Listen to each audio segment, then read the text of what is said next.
Hello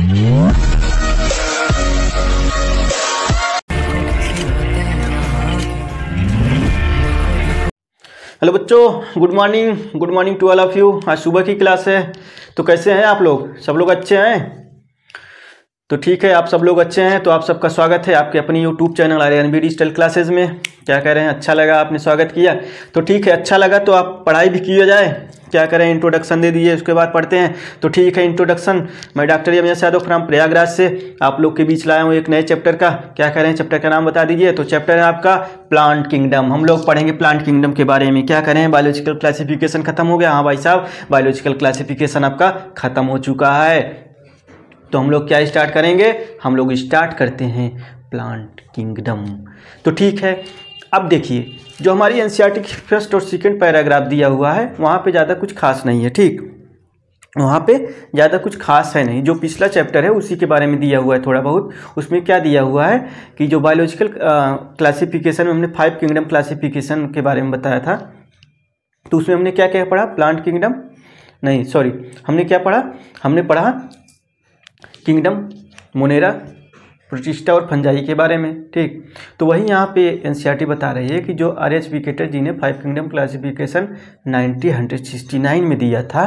ठीक, तो उसमें उन्होंने क्या क्या बताया था? मोनेरा, प्रोटिस्टा, फंजाई, प्लांटी और एनिमेलिया। अब जो इस चैप्टर में हम लोग पढ़ेंगे वो किसके बारे में पढ़ेंगे? हम लोग पढ़ेंगे प्लांटी के बारे में, जिसमें क्या होगा? प्लांट किंगडम होगा। आगे क्या कहती है एनसीईआरटी कि देखिए क्लासिफिकेशन का क्राइटेरिया जो है प्लांटी में भी बदलता चला गया। ठीक, समय समय के अनुसार जो प्लांटी किंगडम था उसमें क्लासिफिकेशन बदलता चला गया। अब देखिए एनसीईआरटी कहती है कि जब हमने टू किंगडम क्लासिफिकेशन पढ़ा तो उसमें हमने क्या देखा कि जो बहुत सारे ऑर्गेनिज्म थे प्लांटी में, बहुत सारे ऑर्गेनिज्म थे, उनके साथ साथ ही किसको रखा गया था? प्लांटी में ही रखा गया था मोनेरा, प्रोटिस्टा और फंजाई को। और उसमें क्या था, क्योंकि इसमें सेलवाल थे, इसलिए इनको किस में रखा गया था? प्लांटी में रखा गया। और भी ऑर्गेनिज्म थे, ऐसा नहीं कि यही तीनों थे। ठीक, तो हमने बताया था इनमें सेलवाल था। तो हमने सेलवाल के बारे में क्या बताया था भाई साहब, आप लोग को याद है कि नहीं? फंजाई का सेलवाल किसका बना हुआ है? फंजाई का सेलवाल किसका बना हुआ है? आप लोग को याद होगा। नहीं याद है तो सुनिए, फंजाई का सेलवाल बना है काइटिन एंड पॉलीसेकेराइड्स का। ठीक, और साथ ही साथ हमने क्या बताया था? हमने बताया था कि जो मोनेरा किंगडम है उसका सेलवाल किसका बना था? पेप्टाइडोग्लाइकान का। और जो किंगडम प्रोटिस्टा था उसमें कुछ में सेलवाल पाए जाएंगे और कुछ में सेलवाल एब्सेंट होंगे। ठीक, अब देखिए हमने बताया था जो साइनोबैक्टीरिया है, साइनोबैक्टीरिया में हमने क्या बताया था? साइनोबैक्टीरिया क्या है? एक ब्लू ग्रीन एल्गी है, मतलब यह एक बैक्टीरिया, इसे हम लोग एल्गी नहीं कहेंगे। साइनोबैक्टीरिया क्या है? एक बैक्टीरिया है। ठीक, अब देखिए यहाँ तक की बातें हो गई। ठीक, अब यहाँ पे हम लोग जो पढ़ेंगे, यहाँ पे बहुत सारे क्लासिफिकेशन के बारे में पढ़ेंगे जो हमारा इंट्रोडक्टिव पार्ट है। उसके बाद हम लोग एल्गी स्टार्ट करेंगे। ठीक, तो ये जो यहाँ पे बहुत सारे इंट्रोडक्टिव पार्ट में जो क्लासिफिकेशन पढ़ेंगे, तो हमारा जो सबसे पहले जो क्लासिफिकेशन है वो दिया है आर्टिफिशियल सिस्टम। जो क्लासिफिकेशन का हम लोग यहाँ पे जो ये सारी चीज़ें लिखे हैं वो किसके बारे में लिखे हैं? आर्टिफिशियल सिस्टम के बारे में। जो क्लासिफिकेशन का तरीका था आर्टिफिशियल के बारे में।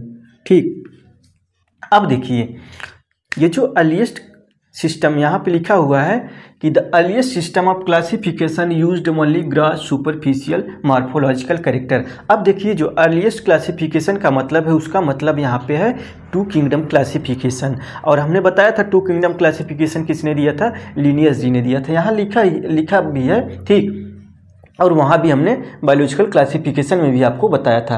अब एनसीईआरटी कहती है जो ये अर्लीस्ट क्लासिफिकेशन था वो किस पे बेस्ड था? वो सिर्फ बेस्ड था only gross superficial morphological character पे। अब ये जो ग्रॉस सुपरफिशियल मॉर्फोलॉजिकल कैरेक्टर है वो क्या हो सकता है?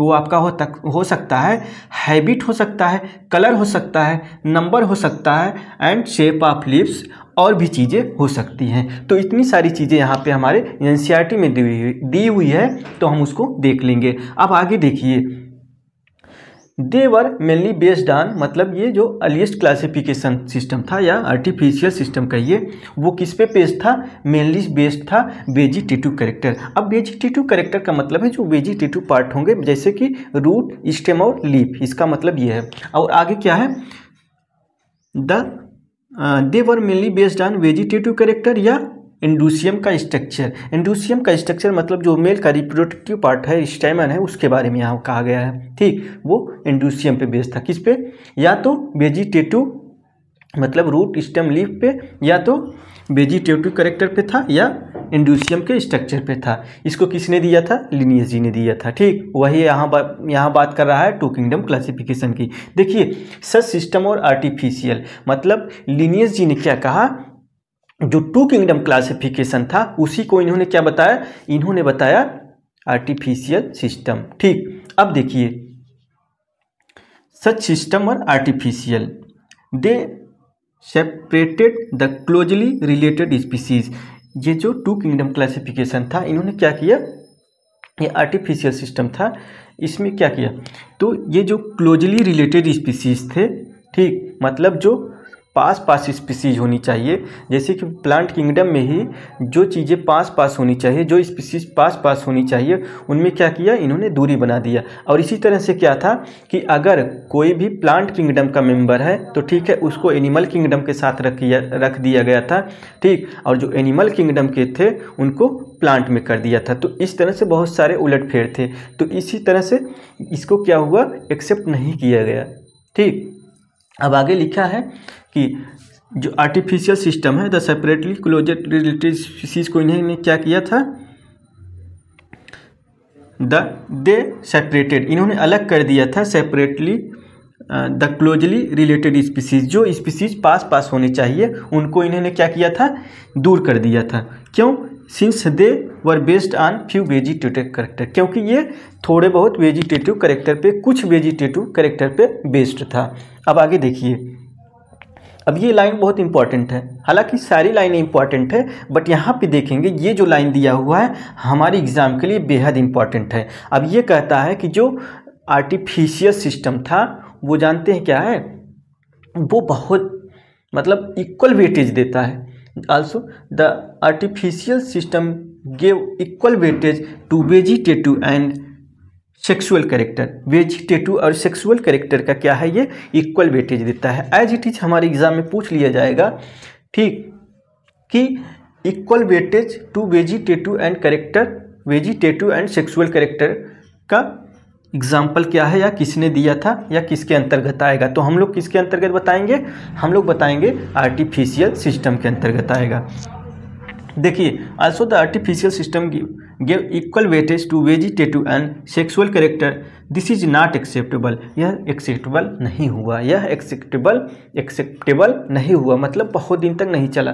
क्यों, दिस इज नॉट एक्सेप्टेबल, क्योंकि since we know that the vegetative characters are more easily affected by the environment. हमको पता है कि जो वेजिटेटिव कैरेक्टर होगा, आप देखेंगे कि जैसे ही इन्वायरमेंट चेंज होता है, तो हम अगर कहीं पे देखेंगे जो रूट, स्टेम, लीव्स होते हैं, वो क्या होते हैं, बहुत आसानी से हमारे इन्वायरमेंट के चेंज होने से क्या होते हैं, प्रभावित हो जाते हैं। आपने देखा होगा कि जब ये जो आपका ठंड का मौसम आता है, तो उस समय क्या होता है, जब धूप नहीं होती है तो क्या होता है, जो पेड़ में पत्तियां लगी होती हैं वो क्या होती हैं, मुरझा जाती हैं। ठीक, तो क्या हुआ, हमारा इन्वायरमेंट थोड़ा सा गड़बड़ हुआ, तो इन्वायरमेंट के साथ क्या हुआ, हमारा जो लीफ था मतलब जो ट्री का लीफ था वो क्या हो गया, मुरझा गया। आपको मुरझाया हुआ दिखा, तो क्या हुआ, ये वेजिटेटिव पार्ट है, तो ये बहुत जल्दी क्या हुआ, अफेक्टेड हो गया।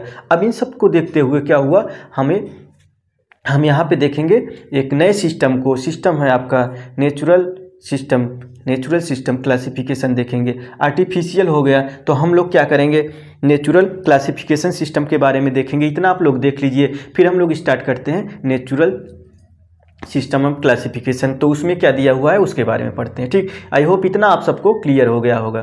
ठीक, तो हमने बहुत ही आसानी से चीज़ों को बताया है, बहुत ही हल्के माइंड से और सेल्फ कॉन्शसनेस माइंड से आप लोग पढ़िए। आप जानते हैं सेल्फ कॉन्शसनेस कैरेक्टर किसका है? ह्यूमन बींग्स का है, ठीक। कॉन्शसनेस तो सारे लिविंग्स का है, बट हम लोग कैसे बैठे हैं? हम लोग एनसीईआरटी के साथ बैठे हैं, सेल्फ कॉन्शसनेस माइंड के साथ। तो ठीक है, स्टार्ट करते हैं आर्टिफिशियल के साथ, किसको? नेचुरल क्लासिफिकेशन सिस्टम को। तो ठीक है, अभी हमने क्या पढ़ा? हमने पढ़ा आर्टिफिशियल क्लासिफिकेशन सिस्टम, इसी के अगेंस्ट में दिया गया नेचुरल क्लासिफिकेशन सिस्टम। अब ये जो नेचुरल क्लासिफिकेशन सिस्टम था, ये फ्लावरिंग प्लांट के लिए किसने दिया था? दिया था Bentham and Joseph Dalton Hooker. हमारे एग्ज़ाम में पूछा गया है, हमारे एग्ज़ाम में एज इट इज़ पूछा गया भाई साहब कि नेचुरल क्लासिफिकेशन सिस्टम किसने दिया था। तो हम लोग क्या बताएंगे? हम लोग बताएंगे Bentham and Joseph Dalton Hooker. हालांकि वहाँ पे बेंथम एंड हुकर दिया था, ठीक। अब देखिए, अब यहाँ पे ये बताता है कि नेचुरल क्लासिफिकेशन सिस्टम किस पे बेस्ड था। तो ये जो नेचुरल क्लासिफिकेशन सिस्टम है वो बेस्ड था किस पे? नेचुरल एफिनिटीज एमंग दी ऑर्गेनिज्म।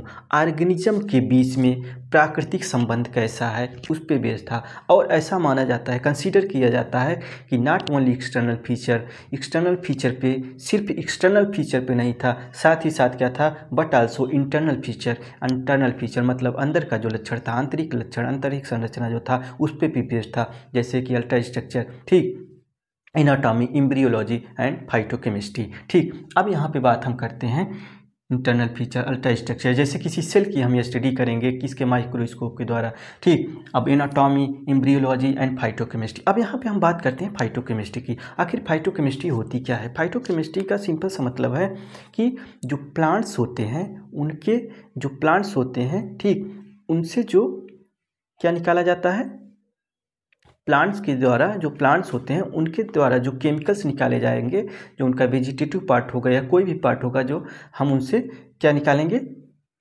प्लांट से केमिकल्स निकालते हैं, उसे हम लोग किसके जरिए पढ़ते हैं? हम लोग पढ़ते हैं under the branch which known as phytochemistry. अब देखिए, इसको हमने बता दिया। अब यहीं पे आता है जो आज के समय में बहुत ज़्यादा एक्सेप्टेबल है, वो है आपका फाइलोजेनेटिक क्लासिफिकेशन सिस्टम, ठीक। अब देखिए, ये जो फाइलोजेनेटिक क्लासिफिकेशन सिस्टम है वो किस पे बेस्ड है? वो बेस्ड है evolutionary relationship between the organism के बीच जो इवोल्यूशनरी रिलेशनशिप है उस पे बेस्ड है, जो कि बहुत ज़्यादा एक्सेप्टेबल है present time, at the present time. देखा जाएगा इसमें कि ऑर्गेनिज्म का किस तरह से इवोल्यूशन हुआ है। अब देखिए, यहीं पे क्या कहती है एनसीईआरटी, किस पे बेस्ड था? इवोल्यूशनरी रिलेशनशिप पे, ठीक। अब देखिए, evolutionary relationship between the various organism है और ये बहुत ज़्यादा एक्सेप्टेबल है प्रेजेंट टाइम में। देखिए आगे क्या लिखती है NCERT, this assume that the organism belonging to the same taxa have a common ancestor. इसका मतलब क्या है? ये जो फाइलोजेनेटिक क्लासिफिकेशन है, ठीक। This assume that the organism belonging to the same taxa, जो ऑर्गेनिज्म सेम टैक्सा से बिलोंग करेंगे, ऐसे ऑर्गेनिज्म जो सेम टैक्सा से बिलोंग करेंगे, उनके एंसेस्टर क्या होंगे? उनके पूर्वज क्या होंगे? उनके पूर्वज कॉमन होंगे, ठीक। जो सेम टैक्सा से बिलोंग करेंगे भाई साहब, उनके पूर्वज कॉमन होंगे। अब देखिए, अब यहाँ पे एनसीईआरटी एक बहुत अच्छी लाइन बताती है, we now use information from many other sources to help resolve difficulty in classification। मतलब हम क्लासिफिकेशन की डिफ़िकल्टी को रिजॉल्व करने के लिए, क्लासिफिकेशन की जो समस्या है उसको ख़त्म करने के लिए और भी जगह से क्या करते हैं? इंफॉर्मेशन को इकट्ठा करते हैं, और भी सोर्सेज से इंफॉर्मेशन को इकट्ठा करते हैं। मतलब फाइलोजेनेटिक, नेचुरल, इन सब के अलावा और भी जगह से हम क्या करते हैं? आर्टिफिशियल जो हो गया, इन सब के अलावा हम और भी जगह से क्या करेंगे? क्लासिफिकेशन की डिफ़िकल्टी को रिजॉल्व करने के लिए अदर सोर्सेज से क्या करेंगे? हम इंफॉर्मेशन को इकट्ठा करेंगे। अब एनसीईआरटी कहती है कि ये जो फाइलोजेनेटिक क्लासिफिकेशन है ये तब बहुत ज़्यादा इंपॉर्टेंट हो जाता है जब कोई सपोर्टिंग फॉसिल एविडेंस नहीं मिलता। जब कोई सपोर्टिंग फॉसिल एविडेंस नहीं मिलता तो क्या होता है, ये फाइलोजेनेटिक क्लासिफिकेशन बहुत ज़्यादा इंपॉर्टेंट हो जाता है। लास्ट लाइन में देखिए, this become more important when there is no supporting fossil evidence. जब कोई सपोर्टिंग फॉसिल एविडेंस नहीं मिलता तो क्या होता है, बहुत ज़्यादा इंपॉर्टेंट हो जाता है। देखिए यहाँ तक आप लोगों ने देख लिया, अब जो 2-3 क्लासिफिकेशन बचे हैं उनके बारे में हम लोग बात कर लेते हैं। ठीक, तो आई होप आप सबको ये सारी चीज़ें क्लियर हो गई होंगी। मैं सिर्फ एनसीईआरटी की बातें कर रहा हूँ, तो मैं आउट ऑफ एनसीईआरटी बातें नहीं करूँगा। तो आप लोगों ने देखा सारी चीज़ें। अब हम लोग बात करते हैं आगे जो चीज़ें हैं उनको लिख लेते हैं और उनको एक्सप्लेन करेंगे। आई होप आप सबको सारी चीज़ें अच्छे से समझ में आ रही होंगी। मैंने अपने तरफ से अच्छी कोशिश की है, तो क्या करें, हमको समझ में आ रही है तो ठीक है भाई साहब, आप लोग को समझ में आ रही है, अच्छी बातें हैं। तो ठीक है, इसके आगे हम स्टार्ट करते हैं। यहाँ तक आप लोग देख लीजिए एक बार। आई होप आप लोग देख रहे होंगे और साथ ही साथ एनसीईआरटी को भी पढ़ रहे होंगे। तो ठीक है, आगे चलते हैं। ठीक है, हम लोग बात करते हैं अब यहाँ पे न्यूमेरिकल टेक्सोनॉमी। ठीक, ये न्यूमेरिकल टेक्सोनॉमी क्या है, इसमें क्या होता है, हम कंप्यूटर का यूज करते हैं। किसका यूज करते हैं, कंप्यूटर का यूज करते हैं। और ये किस पे बेस्ड है, सभी जो दिखाई देने वाले कैरेक्टर होते हैं, ऑल इजली ऑब्जर्वेबल कैरेक्टर। आप ध्यान देंगे यही चीज़ें पूछे जाएंगी। ठीक, विच इज नाउ, ये क्या है, numerical taxonomy which is now easily carried out using computer. Computer का यूज किया जाता है, is based on all easily observable character. अब इसमें होता क्या है, इसमें number and codes are assigned to all character. सभी कैरेक्टर को एक नंबर और कोड दे दिया जाता है, नंबर एंड कोड दे दिया जाता है। उसके बाद क्या किया जाता है, डाटा का प्रोसेसिंग किया जाता है। क्या किया जाता है, डाटा का प्रोसेसिंग किया जाता है। अब आगे देखिए, इन दिस वे, इस तरह से प्रत्येक कैरेक्टर का यहाँ पे इक्वल इंपॉर्टेंस होता है। हर एक कैरेक्टर का यहाँ पे इक्वल इंपॉर्टेंस होता है। भाई साहब ऐसे ही एज इट इज़ पूछा जाएगा जब भी हमारे एग्जाम में पूछा जाएगा। अब क्या होगा, सबका इक्वल इंपॉर्टेंस है और उसी समय 100 सब कैरेक्टर कंसीडर किए जाते हैं। कितने, 100। एक ही समय में 100 सब कैरेक्टर को कंसीडर किया जाता है। अब बात करते हैं साइटोटैक्सोनॉमी की। जो साइटोटैक्सोनॉमी है ये क्या है, ये बेस्ड है साइटोलॉजिकल इन्फॉर्मेशन। साइटोलॉजिकल इन्फॉर्मेशन का मतलब क्या है, जैसे कि क्रोमोसोम का नंबर, स्ट्रक्चर और बिहेवियर। एज इट इज जैसे पूछा जाएगा, जब भी पूछा जाएगा हमारे एग्जाम में ऐसे ही पूछा जाएगा। ठीक, कि साइटोटैक्सोनॉमी क्या है, cytotaxonomy that is based on cytological information like chromosome number, structure and behaviour. बात करते हैं कीमोटैक्सोनॉमी की। अब इसमें क्या करते हैं, इसमें हम केमिकल्स का जो होता है, प्लांट के जो केमिकल्स होते हैं उनका यूज करते हैं। किसके लिए, कन्फ्यूजन को रिजॉल्व करने के लिए। जो भ्रांतियाँ होती हैं उनको रिजॉल्व करने के लिए यूज करते हैं। आज के दिन में टैक्सोनॉमिस्ट भी इसे बहुत ज़्यादा यूज कर रहे हैं। ठीक, टैक्सोनॉमिस्ट भी इसे यूज कर रहे हैं। तो ये हो गया आपका इंट्रोडक्टिव पार्ट। अब नेक्स्ट हम लोग पढ़ेंगे एल्गी के बारे में। ठीक, हमारा नेक्स्ट लेक्चर होगा एल्गी। तो आप सबको कैसा लगा, आई होप आप सबको सारी चीज़ें क्लियर हो गई होंगी। हर एक चीज़ को मैंने अच्छे से बताने की कोशिश की है, तो आप लोग को अच्छा लगा होगा। तो हम लोग नेक्स्ट पार्ट में क्या लेंगे, हम लोग लेंगे एल्गी के बारे में पढ़ेंगे। ठीक है, ठीक है। तो आप सबको हैव ए नाइस डे। आप लोग अच्छे से पढ़िए। ठीक, और साथ ही साथ वीडियो को लाइक, सब्सक्राइब एंड शेयर करिए और हंसते मुस्कुराते रहिए। ठीक, और ज़्यादा से ज़्यादा पढ़ने की कोशिश करिए क्योंकि आपका एग्ज़ाम अब करीब आ रहा है। ठीक है, तो ठीक है, देखते रहिए। नेक्स्ट हम लोग बात करेंगे एल्गी।